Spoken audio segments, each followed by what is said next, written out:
So today we are going to learn the practical MCQs of dividend policy topic. Okay. So आपका dividend policy topic के practical MCQs आपने open कीजिए.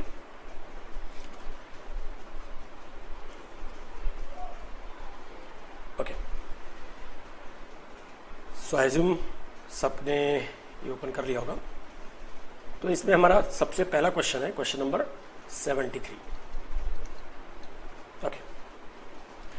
ना यहां पर बोला गया है the shares of a company are selling at 45 rupees per share. The firm had paid a dividend of 4.5 rupee per share last year. इन्होंने दिया है shares are currently selling at 45. Currently selling at 45, that is P0. Firm had paid dividend 4.5 per share last year. Firm had paid. तो ये तो D0 हो गया. Growth of the company is 5%. Growth 5%. Determine the estimated market price of the share if the growth rate rises to 8%. तो पहले तो हम लोग इस केस का वर्कआउट कर लेते हैं. केई का जो फॉर्मूला होता है it is D1 upon P0 plus growth. ये सबको पता है. D1 चाहिए. अब D1 कैसे आता है? D0 जो भी था करंट ईयर का डिविडेंड उसमें ग्रोथ ऐड करेंगे. तो हमारा 4.5 डिविडेंड है प्लस 5% ग्रोथ ऐड करेंगे तो ये बन जाएगा 4.725. प्राइस है 45 और ग्रोथ है 5%. तो अगर मैं कैलसी पे डिवाइड करूंगा 4.725 डिवाइड बाय 45 और परसेंटेज में चाहिए तो either you press that percentage button या मल्टीप्लाई बाय 100. तो ये वाला पार्ट हो जाता है, ये वाला जो पार्ट है ना, ये वाला पार्ट हो जाता है 10.5% प्लस 5%, दैट इज 15.5%.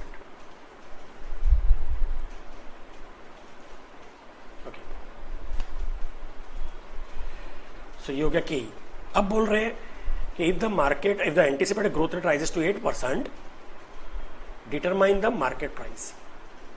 तो if growth rate rises to 8%, वापिस यही फॉर्मूला यूज करेंगे. K equal to D1 upon P0 plus growth. K तो हमारे पास आ चुका है 15.5%. D1 है, अभी D1 होगा 4.5 जो था प्लस 8% क्योंकि ग्रोथ 8% हो गया. तो that is 4.86 upon price find करना है और 8%. ये 8% लेफ्ट में जाएगा तो 15.5 में से 8 माइनस हो जाएगा तो देयरफॉर बचेगा 7.5% equal to 4.86 upon price. Therefore P0 left में जाएगा और 7.5% राइट में जाएगा. तो P0 मैं इधर लिख दूँ. P0 will be 4.86 upon 7.5%, that is 64.8. ये हमारा फाइनल आंसर है. अभी 64.8 है, that is option B. Okay. So ये क्वेश्चन नंबर 73 हो गया. आप वीडियो को पॉज करके इसको लिख सकते हैं. तो will move to the next question.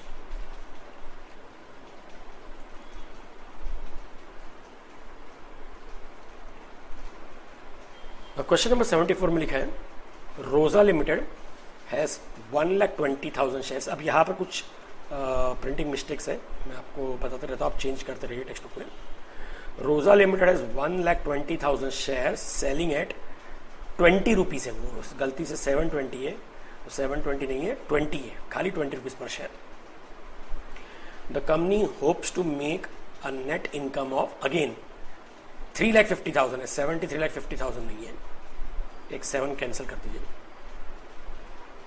Company is thinking of paying a dividend of again 72 नहीं है, 2 रुपीज पर शेयर है. Capitalization rate is estimated at 15%. On the basis of M&M model, how many new shares the company must issue if the dividend is paid and company needs again 79,50,000 नहीं, 9,50,000 है, एक 7 cancel कर दीजिए for an approved investment expenditure. Okay, तो मैं वापस पढ़ लेता हूँ। Roja limited is outstanding 1,20,000 shares at 20 rupees per share. So number of shares है 1,20,000, प्राइस है 20 rupees per share. The company hopes to make an income of 3,50,000. Income, earning 3,50,000. Company is thinking of paying a dividend of 2 rupees per share. Dividend. The company is thinking है, तो ये expected dividend है D1 2 rupees per share. Capitalization rate 15%, मतलब KE.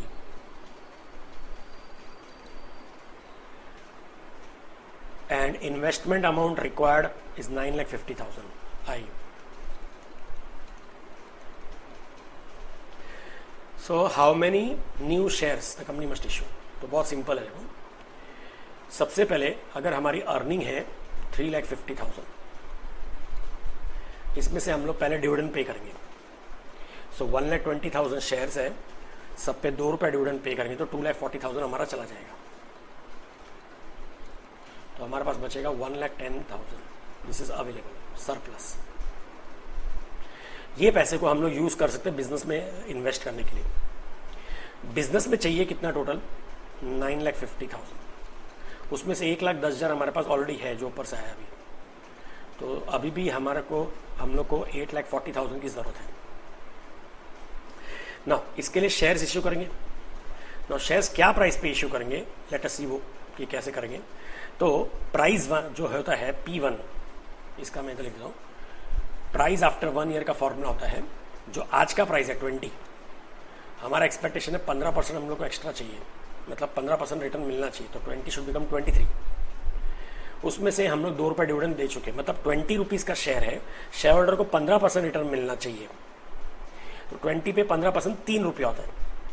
3 रुपये income मिलना चाहिए। 2 तरीके से इनकम मिलती है शेयर होल्डर को, या तो डिविडेंड या कैपिटल गेन। अब क्योंकि अगर हम 2 रुपये उसको डिविडेंड दे रहे हैं तो कैपिटल गेन 1 रुपये मिलना चाहिए उसको।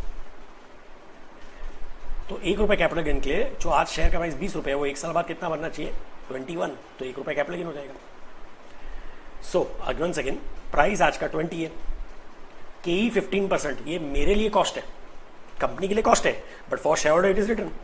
सो 20 रुपये में 15% रिटर्न चाहिए, मतलब आपको एज अ शेयर होल्डर कितना चाहिए? 3 रुपये चाहिए। 20 का 15%। अब वो 3 रुपये कैसे भी आया आपको उससे कोई मतलब नहीं, 3 रुपये आने चाहिए। अब 3 में आपको मिलता किस तरह से? एक तो डिविडेंड इनकम के थ्रू और दूसरा कैपिटल गेन के थ्रू। तो अगर आपको 2 रुपये डिविडेंड के थ्रू मिलने वाला है तो बाकी 1 रुपये कैपिटल गेन के थ्रू मिलना चाहिए। तो उसके लिए जो शेयर आज 20 रुपये का है वो 1 साल बाद कितना होना चाहिए? 21 रुपीज़। तो उसका फॉर्मूला ये है P0, मतलब आज का प्राइस 20 प्लस द KE, तो 15% minus 2, so this will become 21 rupees. Okay, now so 1 साल बाद शेयर का प्राइस 21 हो जाएगा और 1 साल बाद मुझे 8,40,000 चाहिए। So how many number of shares I have to issue?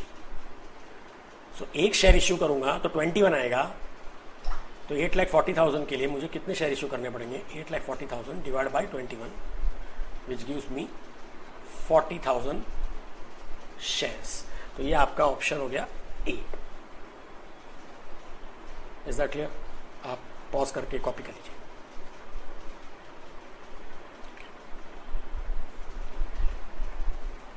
Moving to the next question.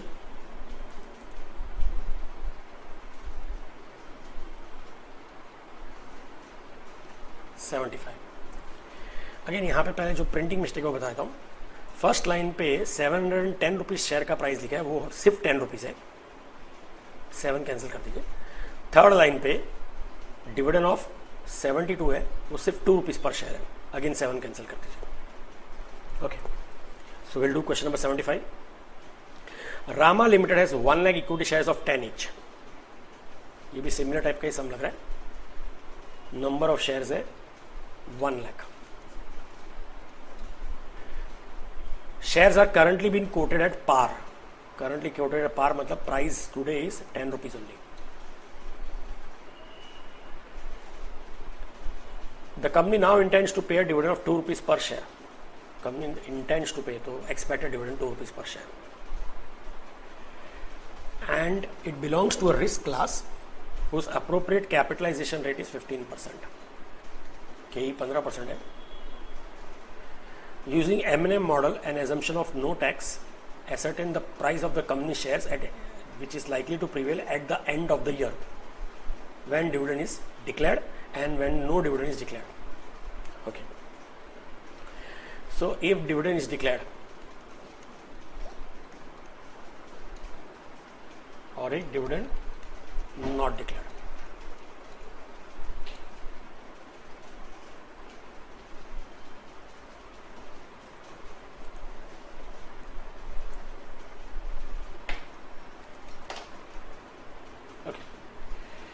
तो continue with the question.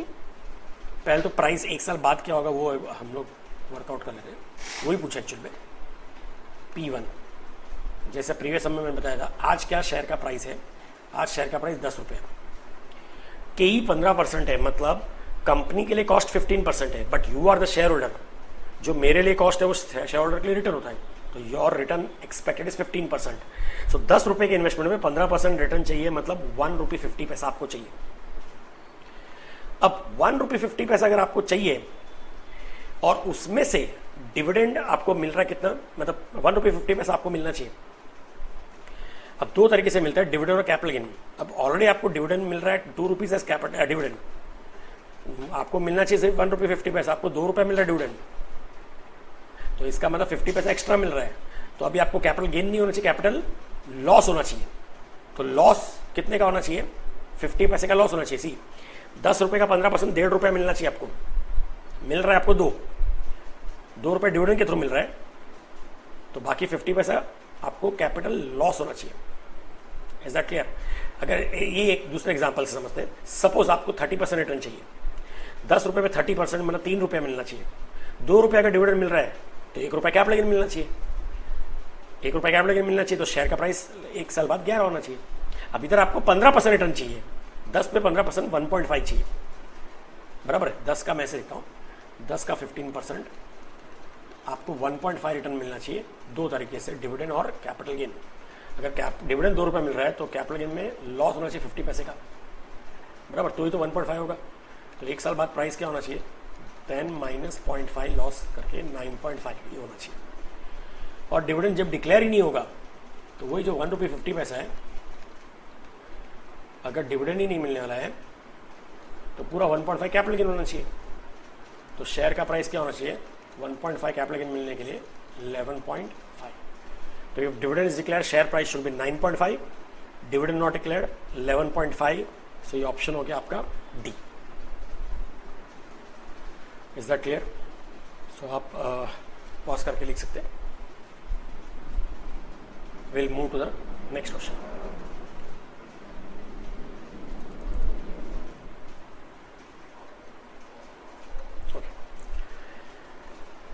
It says EPS of Dawn Limited is 15 rupees. EPS दिए.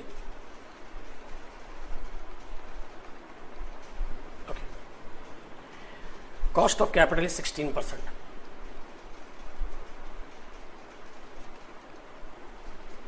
IRR is 20%.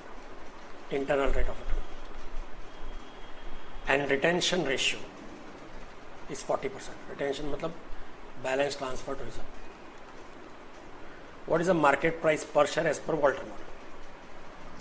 अब इसके लिए पहले समझना चाहिए कि पहले वॉल्टर मॉडल में फॉर्मूला क्या है.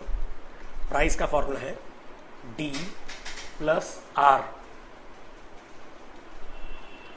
E minus D this part divided by K the whole divided by K. तो इसके लिए पहले आपको डिविडेंड चाहिए. अगर EPS 15 रुपये है और ट्रांसफर टू रिजर्व 40% है, सो that means dividend will be 60%. तो 15 रुपये का 60% डिविडेंड है, that is 9 rupees per share. So D is 9. R 20% है. आपको सारे फॉर्मूलास पहले करने पड़ेंगे. E minus D, E CPS that is 15 minus D 9 upon K कितना है? 16%. The whole divide by 16%. अब अगर इसको कैलसी पे करेंगे तो पहले क्या करना पड़ेगा आपको, ये जो 20% और 16%, 20 डिवाइड बाई 16 करेंगे, 20 डिवाइड बाई 16 करेंगे तो आंसर आएगा 1.25, मतलब ये ऐसा बन जाएगा 9 plus 1.25, 15 minus 9 is 6, the whole divide by 16%। ये वाला कैंसिल हो गया, ये तो रहेगा ना। तो अभी 6 इंटू 1.25 7.5 प्लस 9 16.5 डिवाइड बाई 16%, तो इसका आंसर आ जाएगा 103.125। तो ये आपका ऑप्शन ए हो गया, सी करेक्ट। आप पॉज करके कॉपी कर सकते हैं, लेकिन एक और चीज़ याद रखिए, जो भी अभी सम प्रैक्टिकल सम्स कर रहे हैं तो उसके पहले आपको Walter model, Gordon model, Modigliani Miller, इनका एक बार जो सम्स हमने क्लास में किए थे वो एक बार गो थ्रू करना पड़ेगा, उसके बाद आपको ये इजी पड़ेगा। So moving to the next question. 77 EPS is 27.5. EPS is 27.5. Cost of capital K is 16%. Internal rate of return R 20%. और retention ratio balance transfer to reserve 50%. Calculate the share price as per Walter model. तो same formula use करना है, पहले dividend निकाल लेते हैं। Dividend will be 27.5 जो earning है उसमें अगर 50% रिटेंशन है तो 50% डिविडेंड दिया है, तो 27.5 का 50% dividend,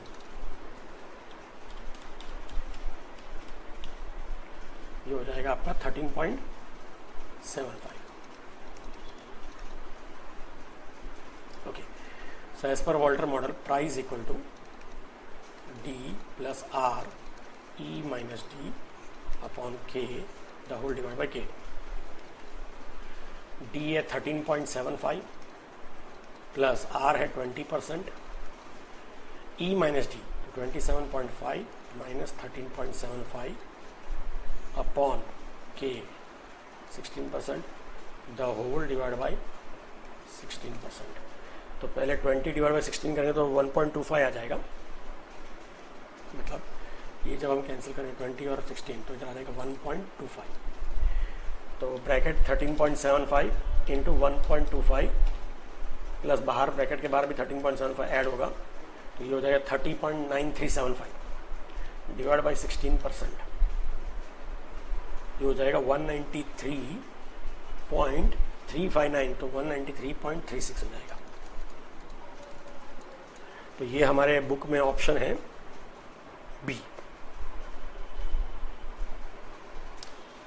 Is that clear? Correct. Okay. Now going to the next question. Now the next question says small event incorporation has recently paid, यहाँ पर भी एक मिस्टेक है, has recently paid dividend of 3.50 per share और last time पे EPS again 7 rupees है। तो मैं क्वेश्चन रीड करता हूँ। Small event has recently paid dividend of 3.50 पर शेयर। रिसेंटली पेड, पे कर दिया मतलब वो D0 हो गया। Dividend is growing at 10% growth and equity capitalization rate is 12%। Equity capitalization rate is KE 12%। Find out the implicit P ratio if the EPS of company is 7. EPS is 7. Okay. Now KE का जो normal formula होता है, यहाँ पर model number नहीं है, Walter model ऐसा कुछ बोला नहीं है, normal formula D1 upon P0 plus growth. KE 12% है, डिविडेंड 3.5 तो पास डिविडेंड है, प्लस 10% ग्रोथ होगा, तो ये बन जाएगा 3.85, एक साल आगे का डिविडेंड। प्राइस नहीं मालूम, ग्रोथ है 10%।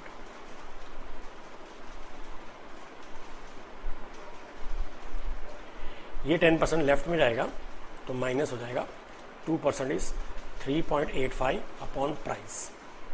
प्राइस लेफ्ट में जाएगा और 2% राइट में आएगा, तो P0 is 3.85 divide by 2%, that is 192.5। अभी पी रेशो पूछा तो मैं यहाँ पर लिख देता हूँ। पी का फॉर्मूला होता है market price upon EPS. Market price आ चुका है 192.5 और ईपीएस है 7, तो 192.5 डिवाइड बाई 7 करूँगा तो आंसर आ जाएगा 27.5। सो ये हमारा ऑप्शन हो गया ए। Okay,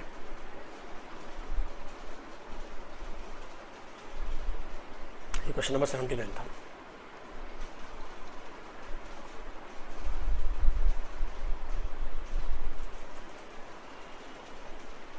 Okay, now question number 80.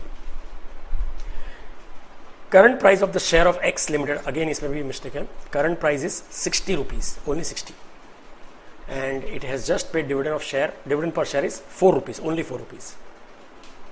If the capitalization, मैं वापस पढ़ता हूँ, current price of share is 60 rupees, price is 60, and it has just paid a dividend of 4 rupees, just paid, तो D0 4 rupees. कैपिटलाइजेशन रेट मतलब के 12%. What is the growth rate? हाँ, तो अब देखिए क्या करना पड़ेगा आपको। ऐसे सब में यहाँ पे ग्रोथ रेट पूछा है। अब देखिए नॉर्मल हम लोग नहीं कर पाएंगे। नॉर्मल फॉर्मूला क्या होता है? K E is equal to D1 upon P0 plus growth. ये हमारे पास 12% है, D1 नहीं है क्योंकि D0 मालूम है, तो 4 प्लस ग्रोथ नहीं मालूम, प्राइस मालूम है 60 प्लस अगेन ग्रोथ। अब ये भी हमको नहीं मालूम है, ये भी नहीं मालूम, दो चीज़ मिसिंग है, तो ये नॉर्मल सम नहीं कर पाएंगे। तो यहाँ पर क्या करना पड़ेगा? यहाँ पे हमको स्मार्टली करना पड़ेगा। We have to choose trial and error method. तो हम क्या करेंगे, जो जो ऑप्शंस क्वेश्चन में दिए वो लगा के देखते हैं, जहाँ पर आंसर बैठ गया वो अपना राइट आंसर है। जैसे पहला दिया 3%, तो अगर मैं पहले 3% यूज करता हूँ, ये मैंने यूज किया, तो 4 प्लस 3% इज 4.12 अपॉन 60 प्लस 3%। कैलसी पे करके देखते हैं। 4.12 डिवाइड बाई 60, ये परसेंटेज में होता है 6.86%, ये हो जाएगा 6.86%। 4.12 डिवाइड बाई 60 इंटू 100, 6.86% और प्लस 3%, तो ये तो 9.86% हो गया, जबकि होना चाहिए आंसर 12%। तो मतलब ये हमारा आंसर रॉन्ग आंसर है। दूसरा ऑप्शन है 5%, तो एक बार वो भी चेक कर लेते हैं।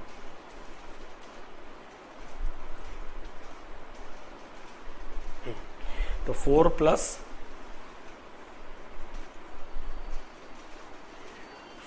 5%, इधर 5%, 4 प्लस 5% होता है 4.20। 4.20 डिवाइड बाई 60 करेंगे,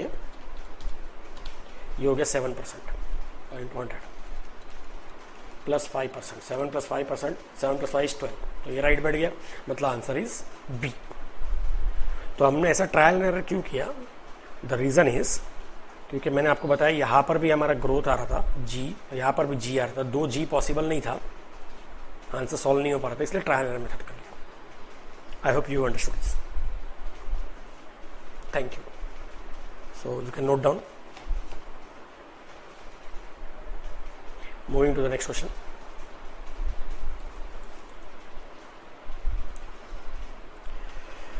Okay, question number 81. Again यहाँ पे market price is 30 rupees per share. Market price 30 rupees per share. Dividends are growing at 2%. Cost of equity is 10.5% key. How much dividend must be paid by the company at the beginning of the year और last, और या तो beginning of the year या last year में, एक ही बात है। मतलब D0 पूछ रहा हूँ कितना होना चाहिए। Okay, so normal formula use करते हैं, KE equal to D1 upon P0 plus growth. ये 10.5% है, D1 नहीं मालूम हमको, P0 मालूम है 30 और ये 2%। ये प्लस 2 लेफ्ट में जाएगा तो माइनस हो जाएगा, तो बचेगा 8.5% इज D1 अपॉन 30। 30 लेफ्ट में आएगा और 8.5 नीचे आएगा, तो D1 इज, ये आ जाएगा, सॉरी 30 इधर जाएगा, सॉरी 30 इधर जाएगा, 8.5% ऑफ 30 इंटू 8.5%, 2.55। D1 2.55, लेकिन हमको पूछा है D0। अब D1 कैसे आता है? D0 प्लस ग्रोथ करके, तो दैट मीन्स हमारा जो D1 है 2.55 है, ये something D0 plus 2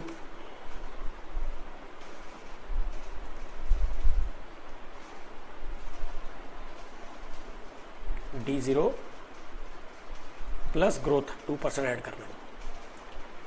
so that means अगर मैं इसको ये ऐसे करूं कि लेट दिस बी x मतलब 1x 1 है, 1 पे 2% मतलब 0.02x, 1 का 2% इज 0.02, तो x का 2% इज 0.02x, तो 1.02x 1.02x will be equal to 2.55, तो 2.55 डिवाइड बाई 1.02, तो x इज 2.5, तो ये D0 आ गया 2.5, मतलब हमारा option B.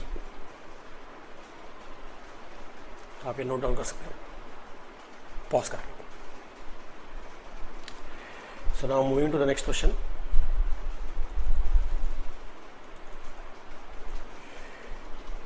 $82. The shares of the company are selling at 90 rupees per share. तो ये P0 दिए। The firm has paid a dividend of 9 rupees per share last year, तो D0, and growth is approximately 5%. Determine the estimated market price of the share if the growth rate falls to 3%. ठीक है, तो growth rate 3% होगा तो क्या हो जाएगा? तो पहले तो यहाँ इसका हम लोग को के ही निकालना पड़ेगा। तो ये formula D1 upon P0 plus G। D1 कैसे आएगा? 9 रुपीज़ करंट डिविडेंड है, प्लस 5% ग्रोथ है, तो ये हो जाएगा 9 प्लस 5% 9.45। प्राइस है 90 और ग्रोथ है 5%। अब 9.45 डिवाइड बाई 90 इंटू 100 करेंगे, तो ये लेफ्ट वाला जो पार्ट है ये हो जाएगा 10.5% और प्लस 5% परसेंट डायरेक्ट ऐड हो जाएगा, ये हो जाएगा 15.5% इनिशियल। अब if growth rate falls to 3%, मतलब जो 5% ग्रोथ था उसके बाद 3% हो जाएगा, तो what will be the market price? वापस सेम फॉर्मूला यूज करना है हमको। ऐसे सब सम हमने क्लास में किए हुए, ये सेम के ही रखते हुए डी। अब ये 9.45 नहीं होगा क्योंकि 9 प्लस 5% था पहले तो ग्रोथ रेट, अभी 9 प्लस 3% हो जाएगा, तो ये हो जाएगा हमारा 9.27। प्राइस फाइंड करना है और 3% प्लस 3 इधर जाएगा, तो ये हो जाएगा 12.5% equal to 9.27 upon price. Price left में 12.5% नीचे, तो 9.27 डिवाइड बाई 12.5%, सो प्राइस हो जाएगा 74.16। Okay, so this is your option number C. सो ये हमारा क्वेश्चन नंबर 82 भी हो गया।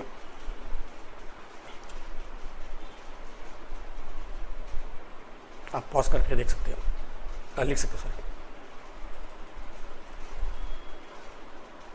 ओके, सो अभी हम लोग नेक्स्ट क्वेश्चन करेंगे 84।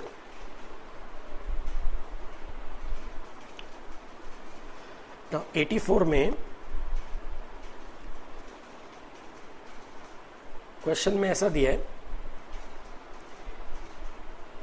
Details regarding C limited are given below, EPS is 14.4। इसमें हमारा ऑप्शन जो है उनमें सब में एक एक जीरो बढ़ाना पड़ेगा आपको। ए का ऑप्शन जो 200 है वो 2000 हो जाएगा, बी में 125 के बदले 1250 हो जाएगा, सी में 100 के बदले 1000 हो जाएगा, और डी में 130 के बदले 1300 हो जाएगा। सब में एक एक जीरो ऐड करेंगे। हाँ, तो अभी EPS दी है 14.4, EPS दी है 14.4, के दिए 7.92%,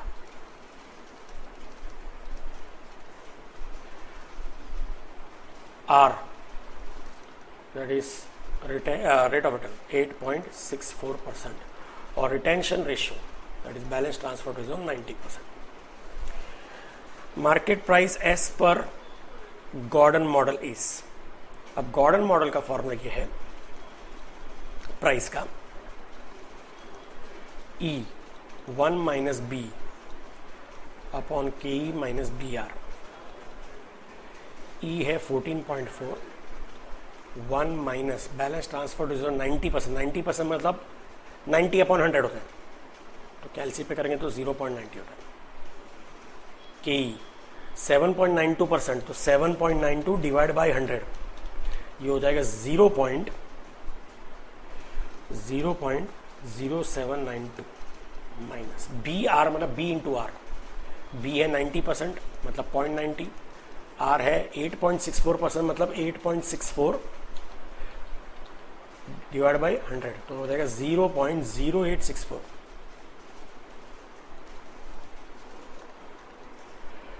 तो पहले तो हमको डिनोमिनेटर सॉल्व करना पड़ेगा. नहीं, पहले न्यूमरेटर कर लेते हैं. चलो 14.4 ब्रैकेट में जो 1 माइनस 0.90 करेंगे तो 0.10 आता है.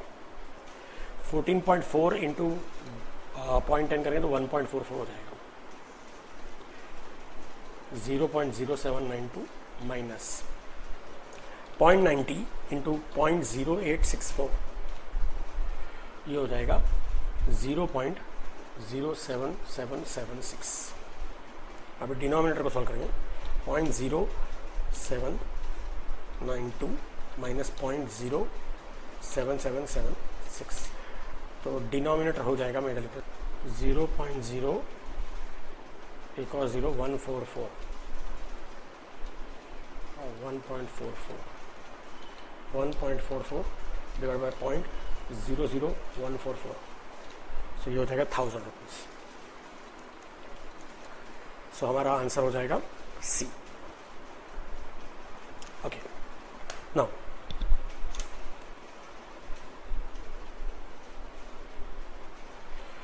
Next question number 85.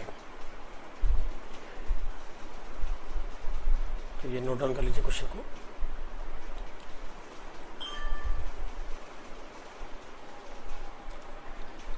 नंबर का question. Khemka limited paid dividend per share of 3, 3.6, 4.32, 5.18 and 6.22 for last 5 years. हर साल डिविडेंड ग्रो रहा है. अब क्या रेट पे ग्रो रहा है, तो आप ऐसे कर सकते हैं. पहले फर्स्ट टू सेकेंड ईयर के लिए देख लीजिए. 3 से 3.6 हो रहा है, मतलब अगर मैं 3.6 डिवाइड बाई 3 करूंगा तो आंसर आता है 1.2. 1 रुपये अगर 1.2 बनता है मतलब 20% ग्रोथ हुआ. अभी एक बार चेक करेंगे पहले सब में सेम है कि नहीं. 3 प्लस 20% करके देखिए, 3.6 आ रहा है बराबर. इसी में प्लस 20% करिए, 4.32 आ रहा है बराबर है. प्लस 20% और करिए, 5.18 आ रहा है बराबर है. प्लस 20% करिए, 6.22 आ रहा है बराबर है. अब पूछ रहे what is expected dividend for next year, तो अब इसी में और 20% ऐड कर दीजिए, प्लस 20%, तो 7.46. तो ये ऑप्शन ए हो गया है. तो बहुत इजी है, मतलब सीधा सीधा आंसर हो गया 6.22 प्लस 20%, जो हमारा ग्रोथ रेट है ये 7.46. हमने 20% कैसे डिराइव किया, हमने क्या किया, पहले 3 से 3.6 देखा, तो 3.6 डिवाइड बाई 3 किया तो हमको आया 1.2. 1 अगर 1.2 बन रहा है तो 20% ग्रोथ है.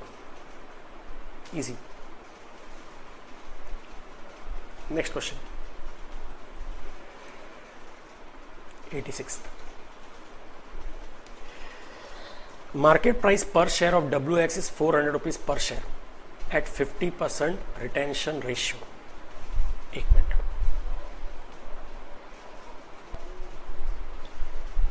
Okay, so coming back to 86 number question. Market price is 400 rupees per share. Price है 400 रुपया. 50% रिटेंशन है.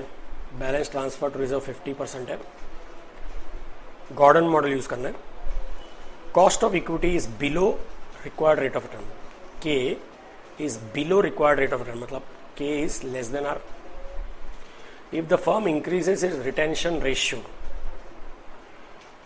रिटेंशन रेशियो मतलब इस रेशियो को अगर इंक्रीज करते हो तो 4 ऑप्शन दिए हैं, उसमें से क्या होगा. अभी लॉजिकली सोचिए, मैं एक एग्जांपल, ये एग्जांपल में ले रहा हूँ. सपोज मैं इधर 20% लेता हूँ रिटेंशन रेशियो और के लेता हूँ 10%.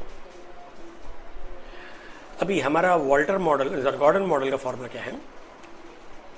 Price equal to E 1 minus B K E minus B are, बराबर है ना. लॉजिकली अगर मैं इसको सॉल्व भी करने की जरूरत नहीं है, मैं आपको ऐसे ही बताता हूँ. गॉर्डन मॉडल में क्या बोलते हैं कि अगर if K is less than R, मतलब you can say R is greater than K, so that means अगर कंपनी का रेट ऑफ रिटर्न बाहर के रेट ऑफ रिटर्न से ज्यादा है तो ऐसी कंपनी को डिविडेंड नहीं देना चाहिए या कम से कम देना चाहिए. वाई?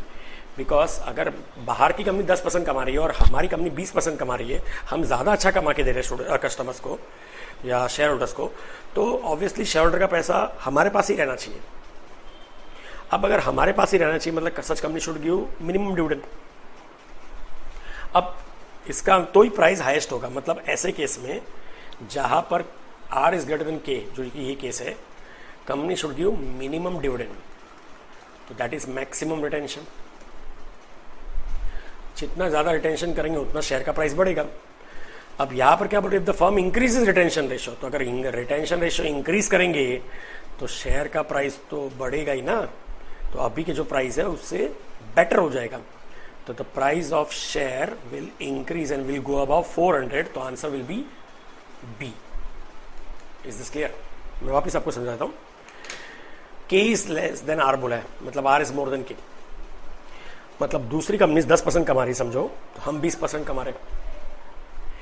अगर हम ज्यादा कमा रहे हैं तो कंपनी के मतलब शेयर होल्डर का पैसा कंपनी के पास रहना चाहिए कि दूसरी कंपनी के पास जाना चाहिए? ऑब्वियसली हम डबल कमा रहे हैं समझो, तो हमारे पास ही रहना चाहिए पैसा. अगर हमारे पास ही रहना चाहिए मतलब such company should give minimum dividend. Minimum dividend देना है मतलब रिटेंशन शुड बी मैक्सिमम.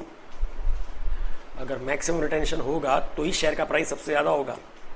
तो अब बोल रहे अगर शेयर इन लोग और रिटेंशन रेशियो बढ़ा देते हैं तो शेयर का प्राइस क्या होगा? तो ऑब्वियसली बढ़ेगा ही शेयर का प्राइस. रिटेंशन रेशियो बढ़ेगा तो इसलिए शेयर का प्राइस विल गो अबाउ 400. 400 अभी का रेट है, ये 400 रुपये से बढ़ जाएगा. ठीक है,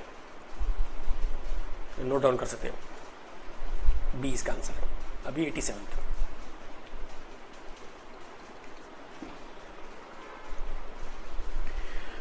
the cost of capital and rate of return is 10% and 15% respectively. So cost of capital मतलब K 10% और रिटर्न 15% है. मतलब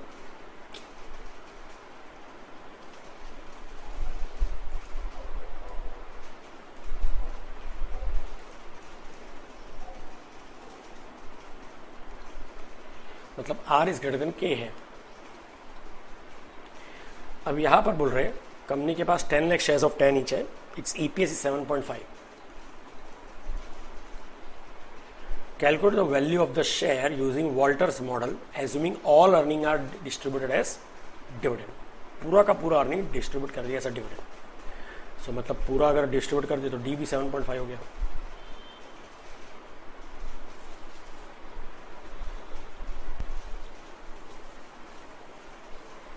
ओके, सो ना वॉल्टर मॉडल में जो फॉर्मूला है प्राइस का वो है D plus are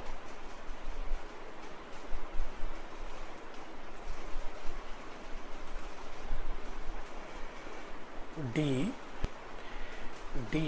plus R E minus D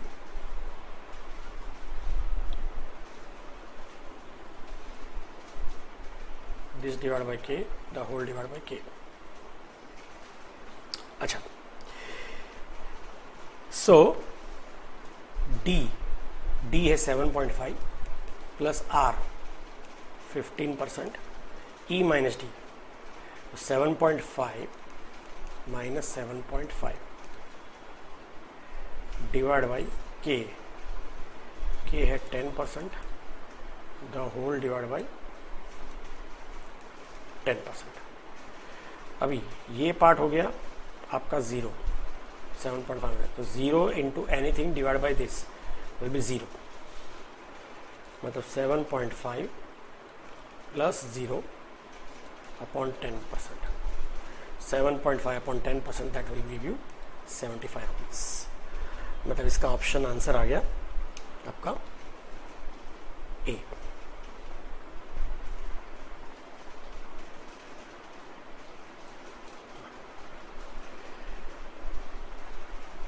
so pause करके आप नोट डाउन कर सकते हो। Going to the next question 88। 3 companies are there, WX, XY, YZ। पहले में R is greater than K, दूसरे में R इक्वल टू K, तीसरे में R is less then K। WX, XY, YZ, R greater than K, R equal to K, R less than K। EPS है 10। Okay. Now, if Walters model is applied with 100% retention ratio, अगर 100% retention है मतलब dividend is 0, तो market price of this share of this companies are, तो अभी क्या formula हो जाएगा? प्राइस का फॉर्मूला है D प्लस, मैं फॉर्मूला लिख देता हूँ, D plus R E minus D this divide by K the whole divide by K।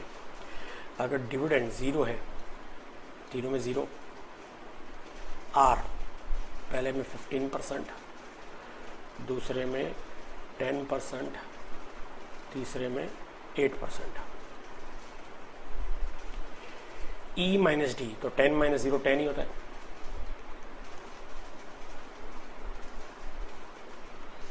Divide by K, K 10%,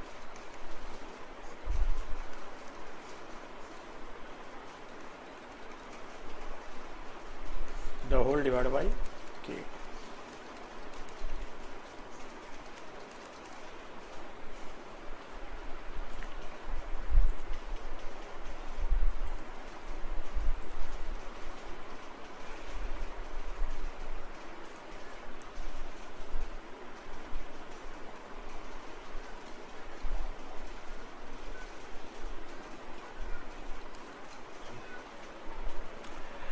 सो आप पहले 15 डिवाइड बाई 10 करेंगे तो 1.5 हो जाता है। 10 divide by 10 1, 8 divide by 10 0.8, 10 into 1.5 15, 15 upon 10% 150, then 10 into 1 10 upon 10% 100,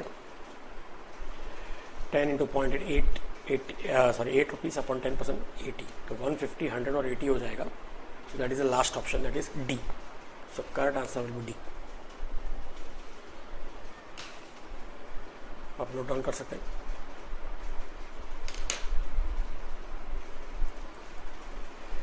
next question 89 number.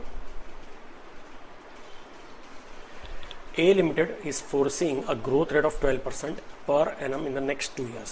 Next 2 years का growth है 12%. This growth rate is likely to fall to 10% for the third year and fourth year. तो मतलब ये fluctuating growth rate का sums है। After that growth rate is expected to stabilize at 8%.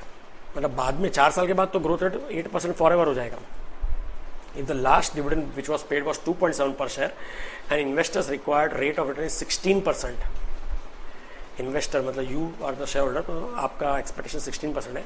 Find out the value per share. अब इस type का सम हमने ना कैपिटल बजटिंग में, मतलब क्या है कि हमने कैपिटल बजटिंग में कुछ कॉस्ट ऑफ कैपिटल टॉपिक के 2 सम पेंडिंग थे, वो हमने कैपिटल बजटिंग में किए थे। तो ये आप अभी करेंगे तो पता चल जाएगा कि कैपिटल बजटिंग में कब किया है। तो ये फ्लक्चुएटिंग ग्रोथ रेट है, तो इसमें ऐसा करना पड़ेगा, कैपिटल बजटिंग से सॉल्व करना पड़ेगा। जब तक फ्लक्चुएटिंग है तब तक कैपिटल बजटिंग, और जैसे ही कांस्टेंट हो जाएगा वहां पे फॉर्मूला यूज करेंगे।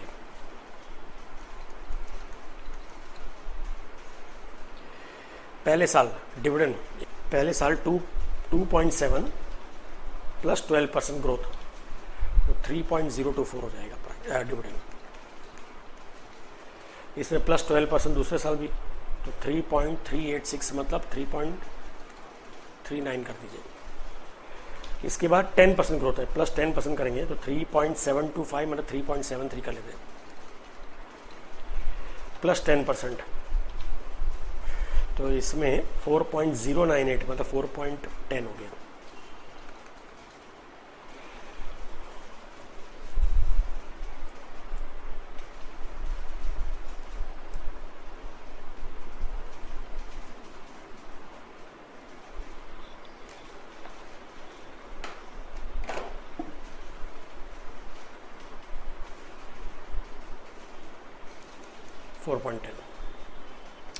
Now after 4 years,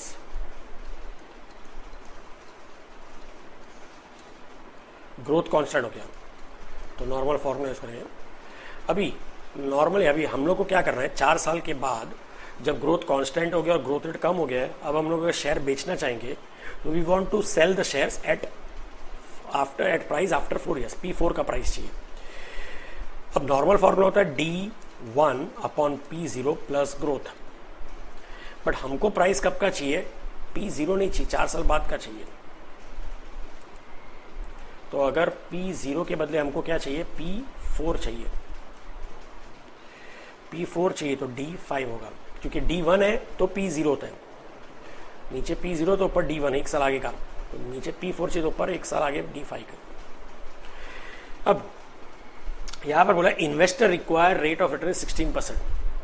इन्वेस्टर मतलब यू आर द इन्वेस्टर, आपको 16% चाहिए, तो वो आपका रिटर्न है, तो पर मेरे लिए कंपनी के लिए तो क्या वो कॉस्ट है, तो कंपनी के लिए ये कॉस्ट हो गया, तो कंपनी का ये KE हो गया 16%।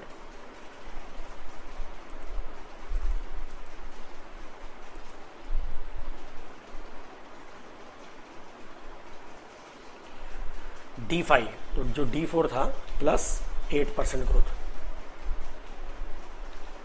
4.425 मतलब 4.43 हो गया।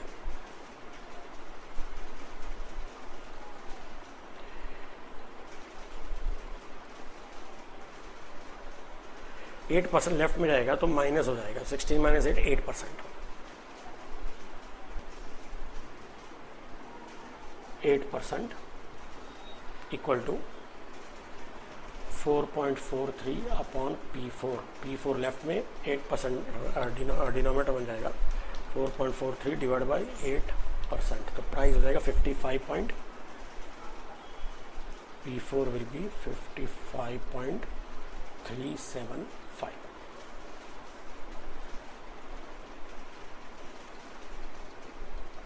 इतना भी चाहिए। Now you want 16% रिटर्न, तो 16% PE फैक्टर हो जाएगा। अब क्योंकि हर साल अलग अलग है तो हम GT नहीं इंडिविजुअल लेना पड़ेगा, तो 1 डिवाइड बाई 1.16 करेंगे, 0.862 आ जाएगा। Second year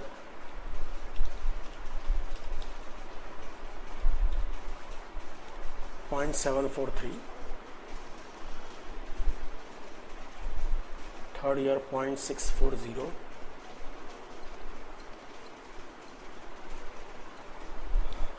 last year 0.552। इस 0.552 को 4 और 55 वो दोनों 59.475, 32.85, 3.024 into 0.862, 2.61,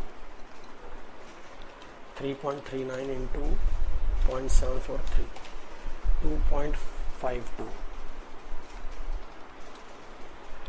3.73 into 0.64, 2.39, इन सबको ऐड करेंगे,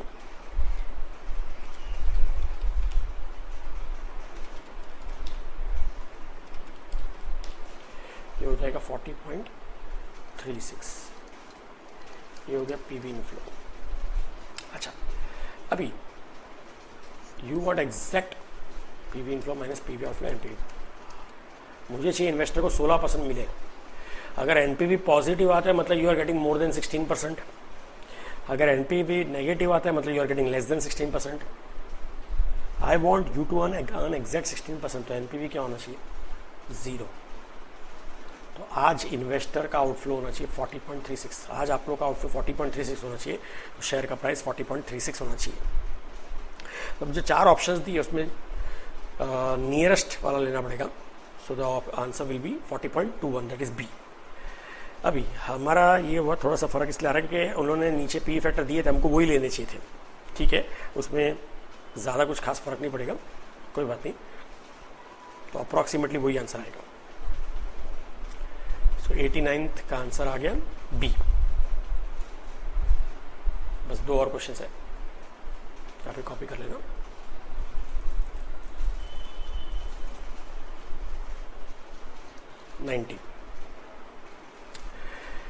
cost of capital is less than rate of return. Cost of capital मतलब K is less than rate of return मतलब R. It's market price is 62.50। Market price is 62.50 at 50% retention. If the firm increases its retention ratio, तो क्या होगा? अब again K is less than R, मतलब R is more than K.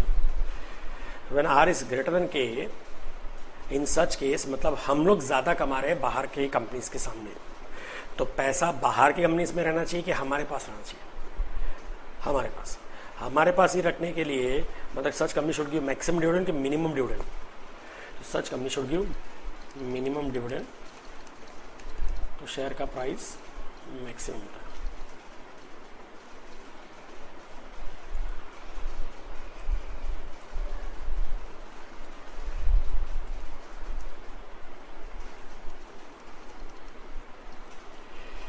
Okay तो यहाँ पर इन्होंने कहा है कि if the firm increases it's retention ratio, अगर रिटेंशन रेशियो बढ़ा दिया मतलब कंपनी रिटेन ज़्यादा कर रही है, तो ज़्यादा रिटर्न कर रही है तो कंपनी का के लिए अच्छा ही है, क्योंकि जितना ज़्यादा रिटर्न करेगी उतना कम डिविडेंड देगी, तो उतना शेयर का प्राइस बढ़ेगा ही।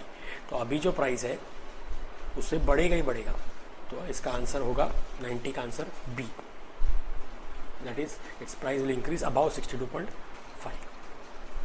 जो पहले एसएसएम किया था वो गॉर्डन का था, ये वॉल्टर का है।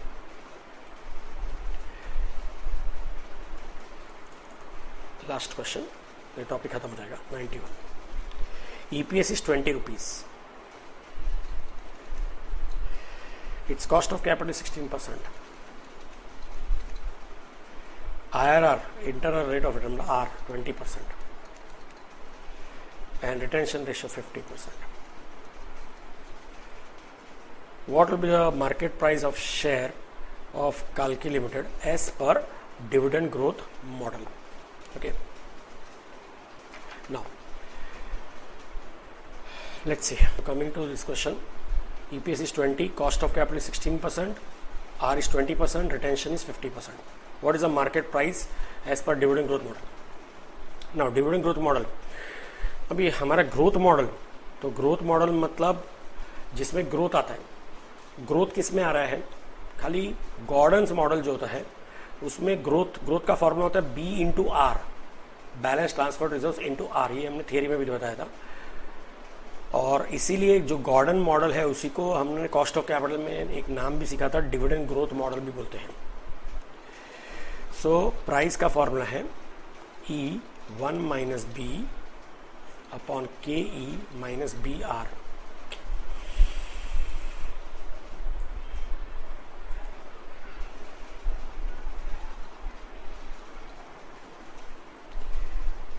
E है 20, 1 माइनस 0.5 अपॉन K 16% मतलब 0.16 माइनस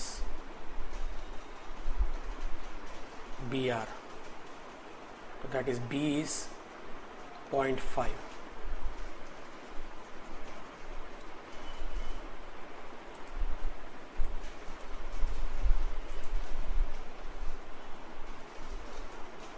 into R 20% 0.2। 20 इंटू 0.5 10 हो जाएगा, 0.16 माइनस 0.5 इंटू 0.2 0.10, 10 अपॉन 0.06 कैलसी पे करेंगे 166.66 हो जाएगा। सो ये हो जाएगा हमारा answer option C. Okay, so more than sufficient number of sums we have solved.